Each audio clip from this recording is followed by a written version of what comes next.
If you look at the loudest voices online today, you'd assume the definition of a true Hindu is entirely built around a strictly vegetarian diet. The comment sections are flooded with purity tests and demands for nationwide beef bans. But large-scale demographic data paints a completely different picture.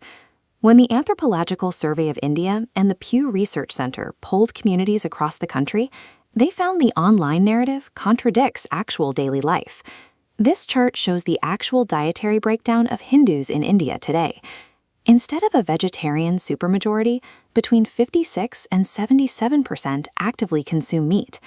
And if we look closer, even the highest caste defies the stereotype. Nearly 45% of Brahmins regularly eat meat. So we have a situation where the overwhelming majority of the population, right up to the priestly class, eats meat. That leaves a massive question. Where exactly did the idea that all real Hindus must be strictly vegetarian come from? To find the exact answer, we have to look past modern politics and open the original sacred texts. In ancient India, eating meat was a standard, necessary part of survival, deeply embedded in the culture. The Mahabharata explicitly details this reality. In the Vana Parva section, Yudhishthira and the Pandavas spend 12 years in the forest, and the text notes they survived by hunting and eating deer. So many, in fact, that the local deer population began to dwindle. The Ramayana contains similar accounts. The text describes Rama and Lakshmana hunting wild boar and antelope for food. In the Ayodhya Kanda, Sita even makes a vow to the river goddess Ganga, promising an offering of thousands of jars of wine and meat upon their safe return.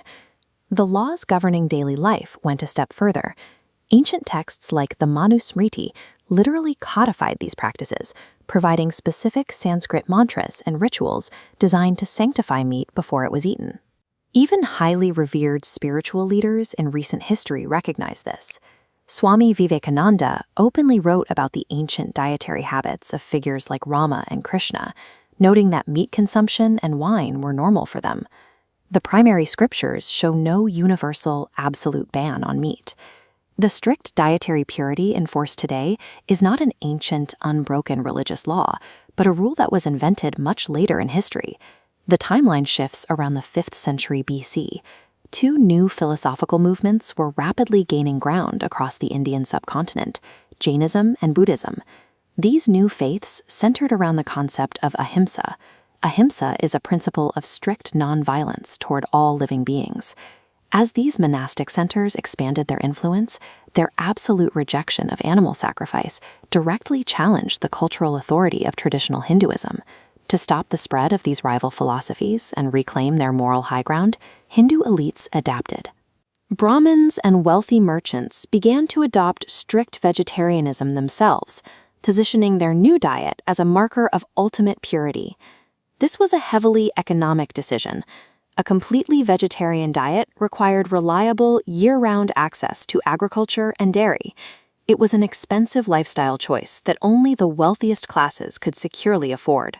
Over time, a theological debate hardened into a literal boundary of status.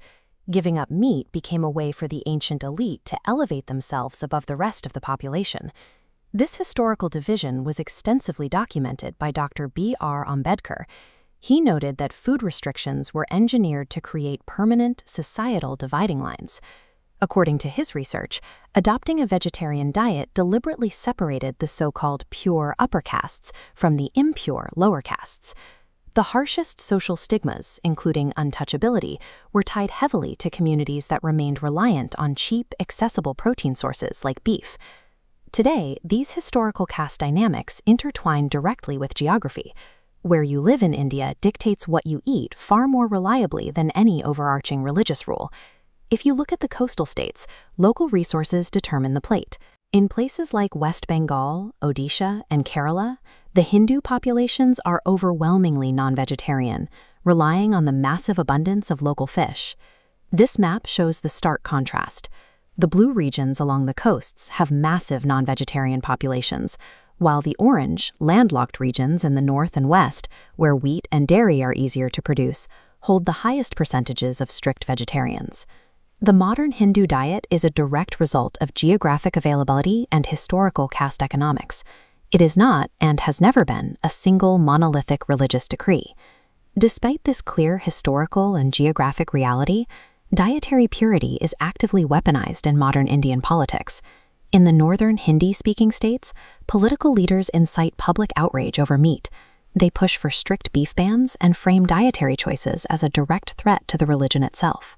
Yet, those exact same political parties change their tune entirely when campaigning in regions like Kerala or the Northeast. In those states, political candidates have literally promised to ensure the supply of high-quality beef to secure local votes. The outrage is highly selective. Politicians deliberately use food choices to signal alignment with either upper-caste vegetarian bases in the north or to appease the marginalized meat-eating majorities elsewhere. The religious rules surrounding meat are completely flexible. Dietary purity is simply a convenient tool to polarize voters, turning on and off whenever it becomes electorally useful. None of this takes away from the fact that choosing to be vegetarian today is a highly commendable personal decision. There are excellent science-backed reasons to eliminate meat from your diet. A plant-based lifestyle significantly lowers your carbon footprint, reduces systemic animal cruelty, and is consistently linked to longer lifespans. But making a genuine ethical choice is entirely different from using your plate to claim moral superiority over others. Creating propaganda films and enforcing caste hierarchies based on food only serves to divide people. The true history of Hinduism is incredibly diverse. Once you recognize that reality, you disarm the political propaganda that tries to tear a nation apart over what people choose to eat for dinner.